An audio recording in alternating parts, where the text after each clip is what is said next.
Most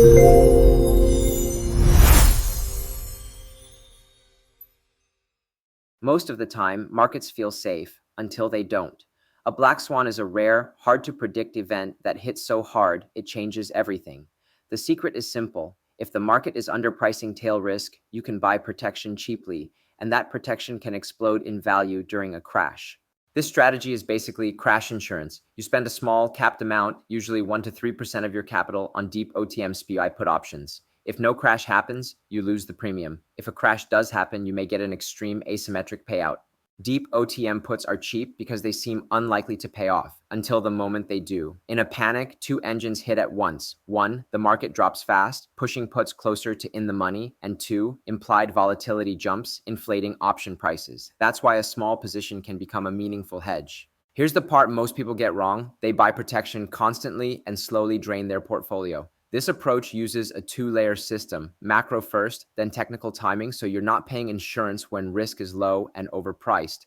You're not trying to predict the exact crash day. You're tracking when the economy and credit systems start entering a higher risk zone. A practical rule is if 2 or 3 key indicators deteriorate together, like PMI below 50, widening credit spreads, and an inverted yield curve, then you start preparing the hedge. Once macro risk is rising, you use technicals to buy the hedge when it's cheapest and most efficient. Low VIX often means low option premiums, but it's psychologically hardest to buy then. If RSI is overheated and price action is stretched on the upper Bollinger Band, especially after a volatility squeeze, your odds of a sharp move increase.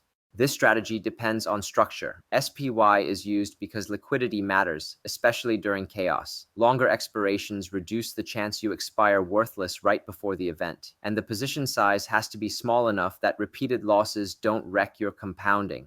In a crash, options can move so fast you'll panic if you have no plan. So define exits before you buy. Take partial profits on large multiples and consider scaling out when panic hits extremes. If time is running out and nothing happened, roll or close. Treat it like insurance, not a failed prophecy. This strategy is designed to lose small amounts most of the time. That's normal. The danger is oversizing, chasing fear when volatility is already high, and ignoring liquidity. If you can't emotionally handle repeated small losses, you'll abandon the strategy before the one time it matters. The biggest evolution is moving from waiting for a black swan to managing tail risk. Put spreads can reduce the premium burn. A volatility filter helps avoid buying overpriced panic insurance. A traffic light system helps you size the hedge dynamically, small in healthy expansions, larger when recession risk rises. And liquidity rules protect you from nasty surprises when you need to exit. The black swan secret isn't predicting the crash. It's building a system where you can pay a small, controlled premium and stay alive long enough for the extreme payout when it finally happens. Small size, clear triggers, planned exits, and strict discipline. That's the whole game.